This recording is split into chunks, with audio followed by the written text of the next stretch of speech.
গাজীপুরের কাপাসিয়ায় মা ও ৩ সন্তান সহ ৫ জনের গলা কাটা মরদেহ উদ্ধার। মূল সন্দেহভাজন গৃহকর্তা পলাতক, জিজ্ঞাসাবাদের জন্য ২ জন আটক। হত্যাকাণ্ডটা আমাদের কাছে প্রাথমিক অনুসন্ধানে যেটা মনে হয়েছে, এটা পারিবারিক কলহ, পারিবারিক দ্বন্দ্বের কারণে এই ঘটনাটা ঘটে থাকতে পারে। হাম ও উপসর্গ নিয়ে দেশে আরও ৯ শিশুর মৃত্যু। নতুন রোগী ১৫০০-এর কাছাকাছি, বেশিরভাগ হাসপাতালেই উপচে পড়া ভিড়। ব্রাহ্মণবাড়িয়ার কসবা সীমান্তে বাংলাদেশি ২ যুবককে গুলি করে মারল বিএসএফ। মরদেহ নিয়ে গেছে ভারতীয় সীমান্তরক্ষী বাহিনী, যোগাযোগের চেষ্টা করছে বিজিবি। পারিবারিক কবরস্থানের দাফন। যুক্তরাষ্ট্রে হত্যার শিকার বাংলাদেশি শিক্ষার্থী বৃষ্টির মরদেহ। মাদারীপুরে শোকাবহ পরিবেশ। বৃষ্টি ও উজানের ঢলে মৌলভীবাজারের হাওড়াঞ্চলে নষ্ট হয়েছে কয়েক হাজার হেক্টর জমির ফসল। স্থায়ী সমাধান চান কৃষক, দীর্ঘমেয়াদী পরিকল্পনার তাগিদ। কোরবানির জন্য ভোলার খামারগুলোতে গরু মোটা তাজা করার ব্যস্ততা। গোখাদ্যের মূল্য বৃদ্ধিতে বেড়েছে খরচ, ন্যায্য দাম নিয়ে শঙ্কায় খামারিরা।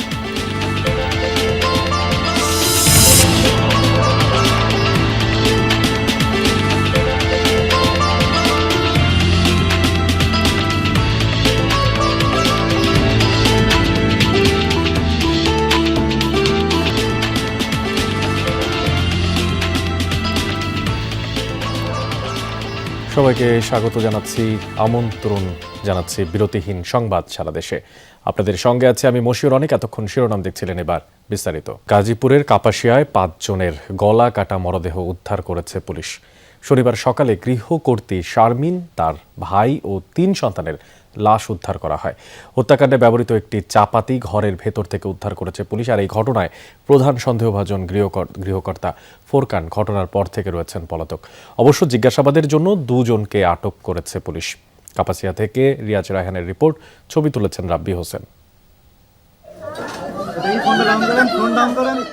কাপাসিয়ার রাউতকোনা এলাকা, দোতলা বাড়ির ভেতরে ৫ জনের মরদেহ, বাইরে স্বজনদের হাজারি।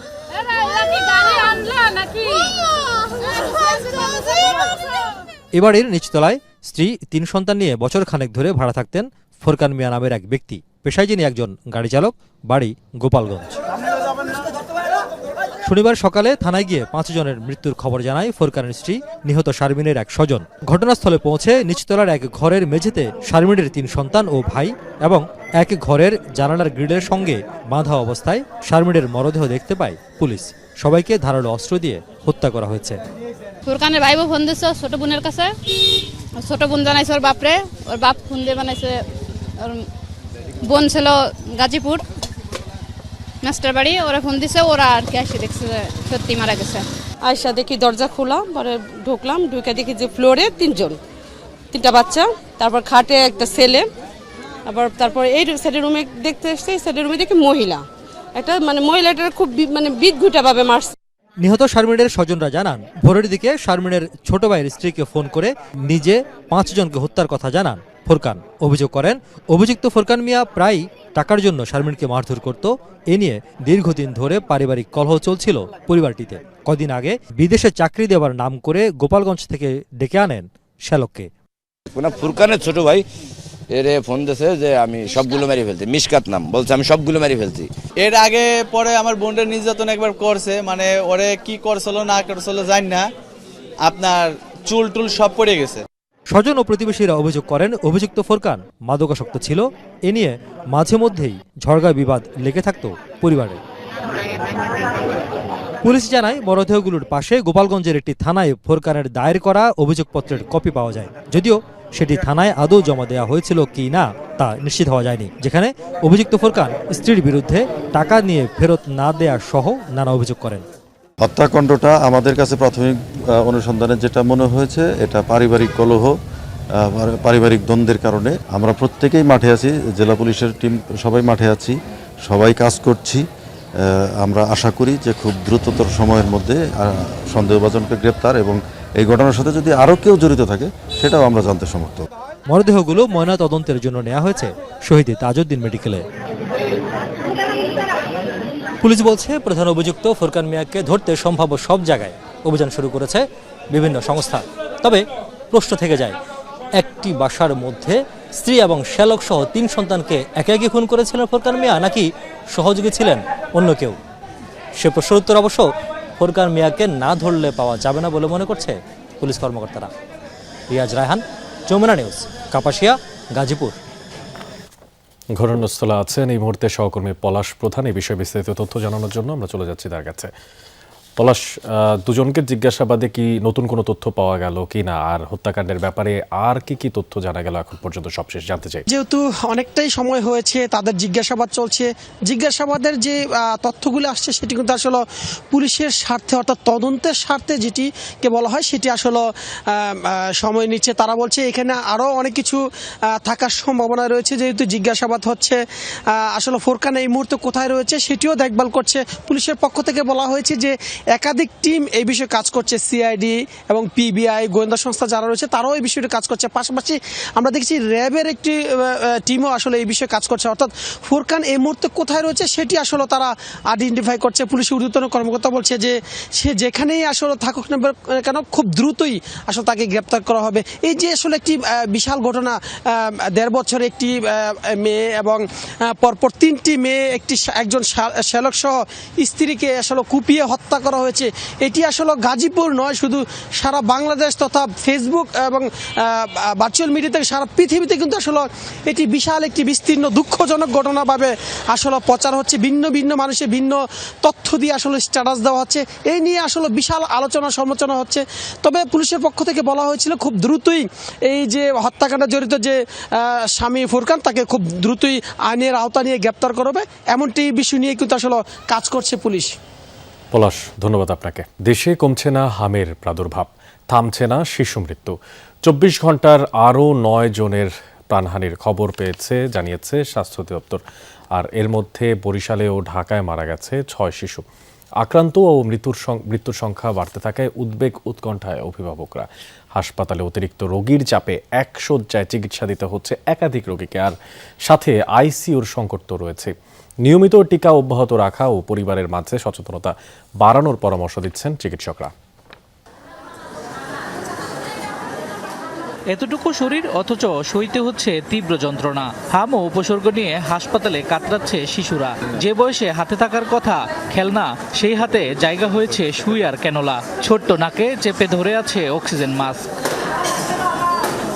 স্বাস্থ্য বিভাগের তথ্য অনুযায়ী 24 ঘন্টায় হাম ও উপসর্গ নিয়ে প্রাণ গেছে আরও 9 শিশুর। এর মধ্যে বরিশালে মারা গেছে 3 জন, এছাড়া ঢাকায় 3, খুলনায় 2 ও সিলেটে প্রাণ গেছে আরও 1 শিশুর। মার্চের মাঝামাঝি থেকে এ পর্যন্ত মৃত্যুর সংখ্যা দাঁড়ালো 352 জনে। বাড়ছে রোগী আক্রান্তের সংখ্যাও। হামের জ্বর হচ্ছে লুনতিল লেহান দেখা এবার হাসপাতাল ভর্তি করছি, ডাক্তারে কইতেছে এটা হাম রোগ। জ্বর নিয়ে মেডিকেল আইসি, মেডিকেল আসার পর তারপরে হাম হচ্ছে 3 দিন পর, তারপর তো চিকিৎসা ডাক্তার চালাইতেছে। রাজশাহী, ময়মনসিংহ, রংপুর ও চট্টগ্রাম বিভাগেও প্রতিদিন ভর্তি হচ্ছে নতুন রোগী। বেশিরভাগ হাসপাতালে হামের জন্য খোলা হয়েছে আইসোলেশন ওয়ার্ড। তবে স্থান সংকুলান না হওয়ায় কেউ চিকিৎসা নিচ্ছে বারান্দায়, কেউ মেঝেতে। রোগী বেশি লাগে, সিট মিলেন না। দেখো বেডও 2 জন হতে দেবো, আমার বেডও দিতে হয়েছেন আর আমার খুঁজে তুলছেন। সংক্রমণ ও মৃত্যুর সংখ্যা বাড়লেও অভিভাবকদের আতঙ্কিত না হওয়ার আহ্বান চিকিৎসকদের। শিশুদের সুরক্ষা নিশ্চিতে টিকাদান ও ভিটামিন সমৃদ্ধ খাবার খাওয়ার পরামর্শ তাদের। রোগ প্রতিরোধ ক্ষমতা বাড়ানোর লক্ষ্যে ভিটামিন সমৃদ্ধ খাওয়া, একই সাথে সকল শিশুকে আমরা রুটিন ইপিআইয়ের মাধ্যমে 9 মাস পূর্ণ হলে প্রথম ডোজ হামের টিকা, 15 মাস পূর্ণ হলে দ্বিতীয় ডোজ হামের টিকা প্রদান করে থাকি। রোগীর সেবার ক্ষেত্রে আসলে কোনো কমতি হবে না, আমরা আশা করি। আমাদের সিস্টার ডাক্তাররা অক্লান্ত পরিশ্রম করে যাচ্ছেন। হাম রোগীদের সুচিকিৎসায় হাসপাতালগুলোতে আইসিইউ সেবা বাড়ানোর পরামর্শ দিচ্ছেন বিশেষজ্ঞরা। শামস তাবরিজ উচ্ছ্বাস, যমুনা নিউজ। এ বিষয়ে আরও জানাতে খুলনা থেকে যুক্ত হচ্ছেন সহকর্মী প্রবীর বিশ্বাস। প্রবীর, হাসপাতালে হাম রোগীর চাপ কেমন দেখতে পাচ্ছেন সে বিষয়টি যেমন প্রথমে জানতে চাই, তার পাশাপাশি হাসপাতালের সার্বিক পরিস্থিতি জানাবেন। বারান্দায় কাউকে চিকিৎসা নিতে হচ্ছে কিনা সে বিষয়টাও জানতে চাই। পরিবর্তে যদি আমরা শেষ প্রশ্ন দিয়ে শুরু করি, অনেক আমরা যে হাসপাতালে রয়েছি দক্ষিণ পশ্চিম অঞ্চলের সবচেয়ে বড় স্বাস্থ্যসেবা দানকারী প্রতিষ্ঠান খুলনা মেডিকেল কলেজ হাসপাতালের এই হামের আইসোলেশন ওয়ার্ড বলা হয়েছে, সেটিতে দেখতে পাচ্ছেন বিছানায় শুধু বিছানাই নয়, আমরা একটু পরেই দেখাবো যে আপনি বলেছেন বারান্দায় নিতে হচ্ছে কিনা, তবে এখানে ফ্লোরে রোগীর চিকিৎসা দেওয়া হচ্ছে এবং এখানে 12-14টি বেড আছে শয্যা, তার বিপরীতে রোগী আছে কিন্তু 28 জন। আপনাকে বুঝতেই হবে যে আসলে কিভাবে চিকিৎসাটা পাচ্ছে তারা। সে কারণে রোগীর স্বজনরা বলেছে যে একাধিক কক্ষকে যদি আইসোলেশন ওয়ার্ড করা যায় তাহলে তাদের যেমন দ্রুত সময়ের মধ্যে আরোগ্য লাভ করবে শিশুরা এবং দ্রুত সময়ের মধ্যে হাসপাতাল থেকে তারা বাড়ি যেতে পারবে। এবং এই হাসপাতালে আজকে রোগীর সংখ্যা হয়েছে 28। গত 24 ঘন্টায় ভর্তি হয়েছে 15 জন এবং ছাড়পত্র নিয়ে বাড়ি গিয়েছে 9 জন। আপনি জানেন খুলনা জেলায় মিলে আজ 2 জন রোগী গত 24 ঘন্টায় হামের উপসর্গ নিয়ে গিয়েছে, ঝিনাইদহ এবং মেহেরপুরে। সেই হিসেবে খুলনার 10 জেলায় রোগী রয়েছে 61 জন। গত 24 ঘন্টায় ভর্তি হয়েছে আরও 61 জন, ছাড়পত্র নিয়ে বাড়ি গিয়েছে 51 জন।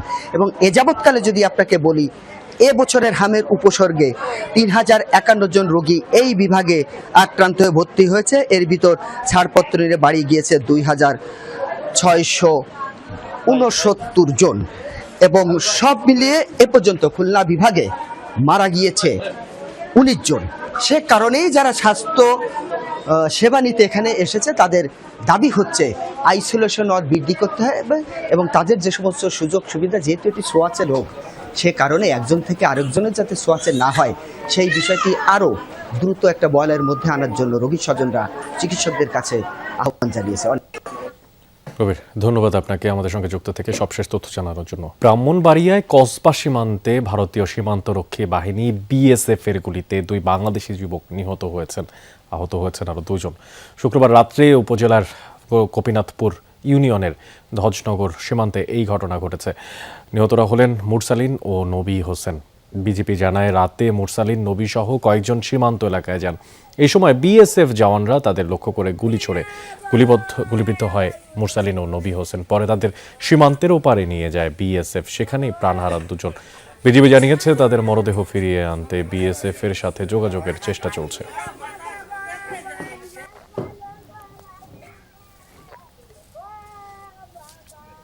আর মাত্র কিছুক্ষণের মধ্যে দাফন প্রক্রিয়া সম্পন্ন হবে যুক্তরাষ্ট্রের ফ্লোরিডায় হত্যাকাণ্ডের শিকার বাংলাদেশি শিক্ষার্থী নাহিদা সুলতানা বৃষ্টির মরদেহ। আর বাদ আসর মাদারীপুরে চর গোবিন্দপুর গ্রামে তার নামাজে জানাজা অনুষ্ঠিত হওয়ার কথা রয়েছে। আর এর আগে সকালে মরদেহ নিয়ে ঢাকায় পৌঁছায় এমিরেটস এয়ারলাইন্সের একটি ফ্লাইট। আর এই সময় উপস্থিত ছিলেন বৃষ্টির পরিবারের সদস্যরা, সহপাঠী সহ আরও সরকারি কর্মকর্তারাও। আনুষ্ঠানিকভাবে হস্তান্তরের পর বৃষ্টির মরদেহ নিয়ে যাওয়া হয় তার গ্রাম মাদারীপুরে।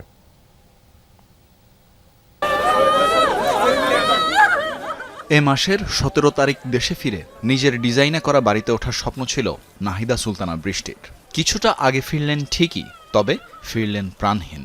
যে মেয়েটি উচ্চশিক্ষার জন্য পাড়ি জমিয়েছিলেন সুদূর যুক্তরাষ্ট্রে, তার প্রত্যাবর্তন ঘটল কফিনে বন্দী হয়ে। দেখে যেতে পারলেন না পিএইচডি সম্পন্ন করার সার্টিফিকেট, তবে মা বাবা পেয়েছেন মরণোত্তর সার্টিফিকেট। বৃষ্টির মরদেহ নিতে বিমানবন্দরে আগে থেকেই অপেক্ষায় ছিলেন মা বাবা ও স্বজনরা। কফিন দেশে পৌঁছানোর পর সেখানে সৃষ্টি হয় হৃদয় বিদারক পরিবেশ। স্বজন সহপাঠীদের দাবি সুবিচার। শান্তশিষ্ট একটা মেয়ে ছিল, ওকে হারায় আসলে আমরা সবাই, স্পেশালি আমি তো খুবই, আমাদের মানে কি দিন যাচ্ছে আমরা আসলে বলতে পারবো না। এখন আপনারা সবাই দোয়া করবেন একটাই, যেন ওকে আল্লাহ জান্নাতবাসী করুক। ইউএস গভর্নমেন্ট এবং বাংলাদেশ গভর্নমেন্টের প্রতি আমাদের একটাই প্রত্যাশা, যেন এই যে নির্মম হত্যাকাণ্ড, এটার জন্য একটা সুষ্ঠু বিচার হয়। ডিগ্রি নিয়ে আসবে, আমরা তাদের আগায় নেব, কিন্তু এইভাবে যে মরদেহ আমাদের নিতে হবে এটা কোনদিন কল্পনা করিনি। আদরের কন্যাকে নিয়ে ছিল কত স্বপ্ন, নিমিষেই সব শেষ। সন্তান হারানোর কষ্টের পাথর এখন বাবা মার বুকে। গ্রামে যত দুঃখী মানুষ আছে তাদের পাশে সবসময় থাকবে, এই ছিল তার একটা প্রবল ইচ্ছা। এবং সামনে একটা নেম প্লেট থাকবে যেখানে লেখা থাকবে নাহিদা সুলতানা বৃষ্টি, ডক্টর নাহিদা সুলতানা বৃষ্টি। সার্টিফিকেট যদিও পাইছে, কিন্তু সেটা ছিল মরণোত্তর সার্টিফিকেট, জীবিত নাই। পরিবারের কাছে বৃষ্টির মরদেহ হস্তান্তর করেন পররাষ্ট্র সচিব, দিলেন বিচারের আশ্বাস। বৃষ্টির হত্যাকাণ্ডের সাথে অভিযুক্ত যারা, তাদের তদন্ত যাতে সুষ্ঠুভাবে হয় এবং পরবর্তীতে যাতে তাদের বিচার যথাযথভাবে হয় সেজন্য কাজ করে যাচ্ছে। আমরা মার্কিন কর্তৃপক্ষের সাথে সার্বক্ষণিক যোগাযোগের মধ্যে আছি। গত 16 এপ্রিল ইউনিভার্সিটি অফ সাউথ ফ্লোরিডায় অধ্যয়নরত 2 বাংলাদেশি পিএইচডি শিক্ষার্থী জামিল আহমেদ লিমন এবং নাহিদা সুলতানা বৃষ্টি নিখোঁজ হন। কয়েকদিন পর একাধিক ধাপে তাদের দেহাবশেষ উদ্ধার করে দেশটির পুলিশ। তানফির মৌসুম, যমুনা নিউজ, ঢাকা। মাদারীপুর থেকে বিশেষ সবশেষ তথ্য জানানোর জন্য এস.এম. শাকিল যুক্ত আছেন। শাকিল, জানাজার নামাজ শুরু হয়েছে কিনা? নামাজ শেষ হয়েছে আসরের, এখন কিন্তু জানাজার জন্য সবাই এখানে এসেছেন এবং সেই উচ্চ বিদ্যালয়ের মাঠে যে চরগোবিন্দপুর উত্তরকান্দি উচ্চ বিদ্যালয়টি রয়েছে সেখানে কিন্তু জানাজার জন্য এলাকাবাসী এসেছেন এবং আমরা অনেক মানুষের ঢল দেখছি এখানে জানাজার জন্য। সেখানে কিন্তু তার পরিবারের পক্ষ থেকে কিছু কথা বলা হচ্ছে এবং এলাকাবাসীর পক্ষ থেকেও কিছু কথা বলা হচ্ছে এই বৃষ্টি সম্পর্কে। আমরা দেখেছি যে উপজেলা নির্বাহী কর্মকর্তা যিনি রয়েছেন, এই সদর উপজেলা নির্বাহী কর্মকর্তা ওয়াদিয়া শাবাব, তিনিও কিন্তু এসেছিলেন, তার পরিবারের সাথে কথা বলেছেন, সেই পরিবারের পাশে কিন্তু দাঁড়ানোর কথা বলেছেন, পরিবারের সাথে থাকার কথা বলেছেন।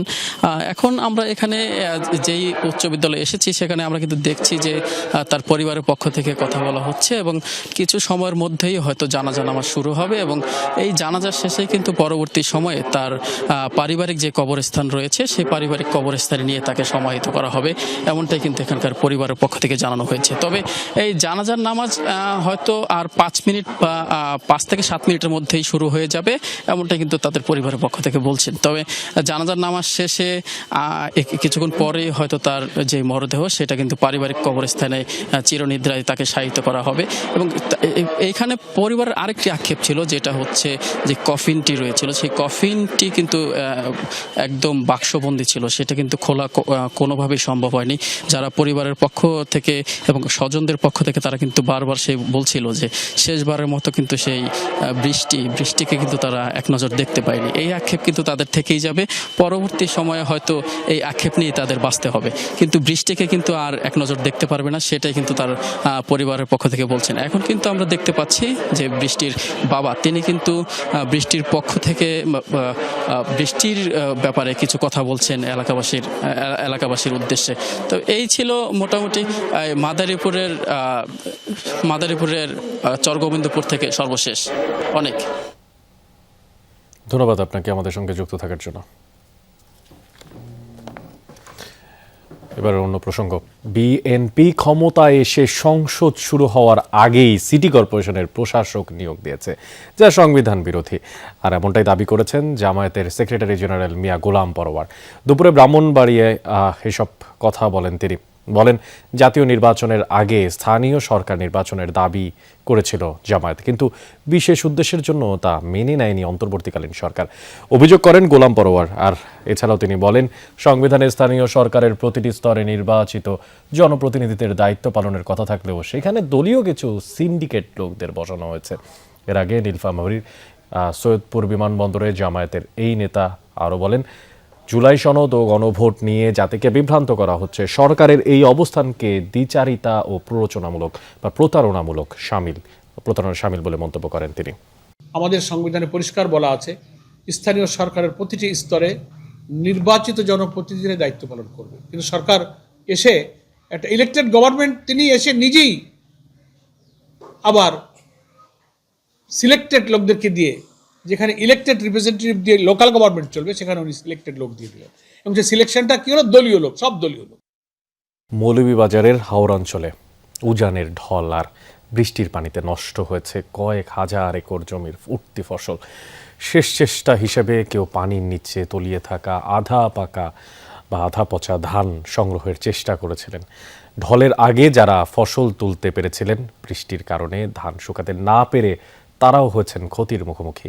ত্রাণ নয়, স্থায়ী সমাধান চান কৃষকরা।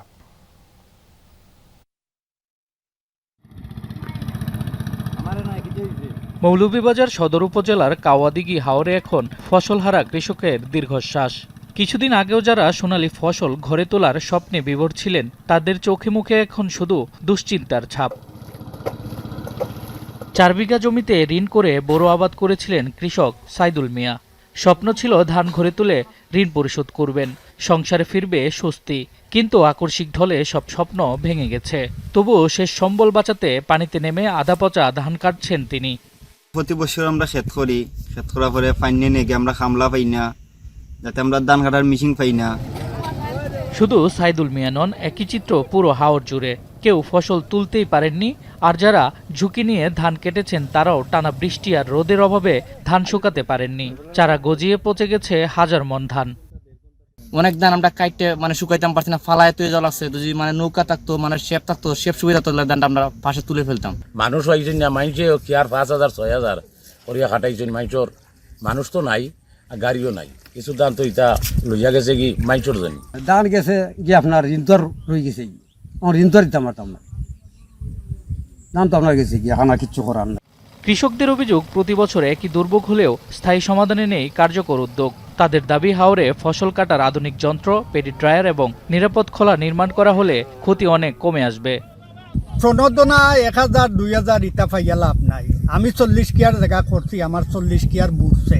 ও আমরা সরকারের কাছে ওটাই আবেদন, উদান এবার একটা কিছু করতা আর একটা খোলা আমরা দেখা। এমনি 1000 5,000 দিয়ে আমরা কোনো পেটও পড়তো নাই আর কোনো সহযোগিতা হইতো না।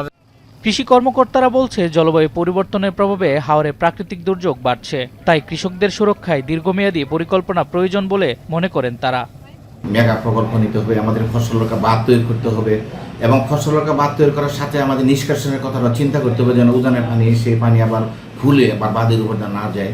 আমাদের সেই চিন্তা করতে হবে। আমাদের কৃষকের পণ্যের মার্কেট চ্যানেল সৃষ্টি করতে হবে। কৃষি বিভাগের তথ্য মতে চলতি মৌসুমে জেলার হাওর অঞ্চলে প্রায় 3000 হেক্টর জমির ফসল পানিতে তলিয়েছে। এর মধ্যে প্রায় 2000 হেক্টর জমির ধান সম্পূর্ণ নষ্ট হয়েছে। এছাড়াও ধান শুকাতে না পারায় নষ্ট হয়েছে প্রায় 1000 মেট্রিক টন ধান। শামস তাবরিজ উচ্ছ্বাস, যমুনা নিউজ।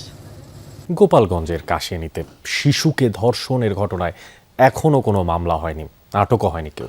এর আগে বৃহস্পতিবার উপজেলার নিজামকান্দি গ্রামে এই ঘটনা ঘটে। পুলিশ জানায়, গত রোববার সদর উপজেলার বন গ্রামে নানা বাড়ি থেকে খালার সাথে তার বাড়িতে যায় ভুক্তভোগী শিশুটি। পরে দুপুরে স্থানীয় মুরসালিন শেখ শিশুটিকে পুকুর পাড়ে ডেকে নিয়ে যায় বলে অভিযোগ করে পরিবার। পরবর্তীতে বাড়ির পাশের জঙ্গলে নিয়ে তাকে ধর্ষণের পর ভয়ভীতি দেখায় অভিযুক্ত ব্যক্তি।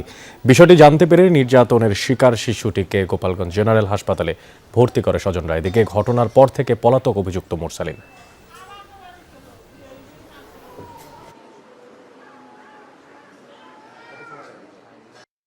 মেয়ে বাড়ি সেই জায়গার থেকে খালু বাড়িতে সেই এই অবস্থা। একটা ছেলে ডাকি নিয়েছে গোসল করার কথা কই, ডাকি নিয়ে জঙ্গলের ভিতরে নিয়ে গেছে, নিয়ে দর্শন করছে। সেও অজ্ঞান হয়েছিল ওই জায়গা, অজ্ঞান হয়ে তারপরে যখন তার জ্ঞান ফিরছে তখন সে ফিরে বাড়ি আসছে।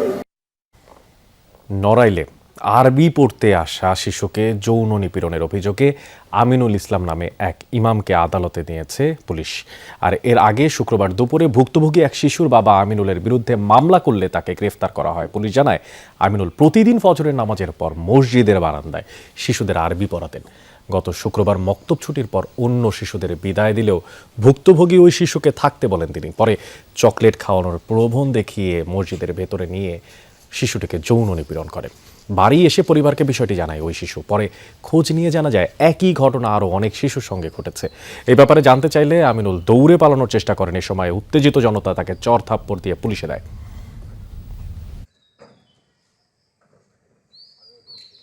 ঈদুল আজহা সামনে রেখে ভোলার ছোট বড় খামারগুলোতে চলছে ব্যস্ততা। দেশীয় পদ্ধতিতে গরু মোটাতাজা করতে দিন রাত পরিশ্রম করছেন খামারি আর শ্রমিকরা। তবে গোখাদ্যের দাম বেড়ে যাওয়ায় বিপাকে কিছুটা পড়েছেন তারা। তার উপরে ভারতীয় পশু আসলে ন্যায্য যে দাম তা পাওয়া নিয়েও শঙ্কায় রয়েছেন খামারিরা। গবাদি পশুর পরিচর্যায় খামারে খামারে সকাল থেকে শুরু হয় ব্যস্ততা। কোরবানির ঈদ সামনে রেখে ভোলার ৭ উপজেলার ছোট বড় খামারগুলোতে চলছে গরু মোটাতাজাকরণ। প্রাণী সম্পদ বিভাগের তথ্য মতে জেলায় এবার প্রায় ৬৫,২৭১টি গরু প্রস্তুত করা হচ্ছে কোরবানির জন্য। খামারিরা বলছেন, দেশীয় পদ্ধতিতে গরু মোটাতাজা করেন তারা। তবে এবার গোখাদ্যের দাম বেড়েছে কয়েক গুণ। তাই লালন পালনের খরচ বাড়ায় ন্যায্য দাম পাওয়া নিয়ে শঙ্কায় খামারিরা। গমবুসি, নলগাছ, এগুলা কাঁচা ঘাস খোল মনে করেন এগুলা খাওয়াইতেছি। গরুর দাম আছে 4 লক্ষ, 3 লক্ষ, 2.5 লক্ষ নিচ্ছে। এই মিলের আমার 6 পিস গরু আমাদের আছে। গত বছর থেকে এবার আমাদের গরুর খাদ্যের দাম অনেক বেড়ে গেছে, 3 থেকে 3.5 টাকা বেড়ে গেছে। এবার আমাদের গরু পালতে অনেক খরচ হয়েছে, অনেক লালন পালন করছি। এই কোরবানিতে যদি আমরা গরু বেশি দামে না বিক্রি করতে পারি আমার অনেক লস হয়ে দেবো। কেউ যেন অসাধু উপায়ে পশু মোটা তাজা করতে না পারে সেজন্য নজর রাখার তাগিদ স্থানীয়দের। আমরা প্রশাসনের কাছে এবং পশু সম্পদ মন্ত্রণালয়ের কাছে অনুরোধ করব যাতে হাটে অসুস্থ গরু এবং অবৈধভাবে মোটা তাজা করা গরু, ইঞ্জেকশন দেওয়া গরু যাতে মাঠে না আসে। কুরবানি লেগে গরু কিনি, কোনটা সুর গরু কোনটা কি গরু আমরা তার জানি না। এবার যে মানে কোনো সুর গরুতে না ঢুকতে পারে। জেলা প্রাণী সম্পদ বিভাগ বলছে এবার ভোলায় চাহিদার চেয়ে বেশি পশু প্রস্তুত রয়েছে। কেউ অবৈধ পন্থায় পশু মোটা তাজা করলে ব্যবস্থা নেওয়া হবে বলে জানান প্রাণী সম্পদ কর্মকর্তা। এগুলা আমরা নেগেটিভভাবে খামারিদেরকে বোঝাচ্ছি, এটার কুফলটা বোঝাচ্ছি, সাথে সাথে অ্যাকশনে যাচ্ছে। যদি আমরা কোনো এই ধরনের কোনো অসাধু ঔষধের কোনো সন্ধান পাই আমরা সাথে ব্যবস্থা নেব। সরকারি হিসাবে এবার ভোলার ৭ উপজেলায় কোরবানির যোগ্য পশু রয়েছে মোট ১,০৩,০১৭টি, যেখানে জেলার চাহিদা ৮১,১৮০টি। তাপস সরকার, যমুনা নিউজ। রক্তিম কৃষ্ণচূড়ায় ছেয়ে গেছে নাটোরের প্রকৃতি। হলুদ, বেগুনি নানা রঙের ফুল রাঙিয়ে দিচ্ছে নগরবাসীর মন। প্রকৃতির সবুজ ক্যানভাসে মনের মাধুরী মিশিয়ে যেন বর্ণিল ছবি এঁকেছেন কোনো এক শিল্পী। গ্রীষ্মের তপ্ত গরমে এইসব ফুলের সৌন্দর্য নগরবাসীর মনে এনে দিচ্ছে শীতল পরশ।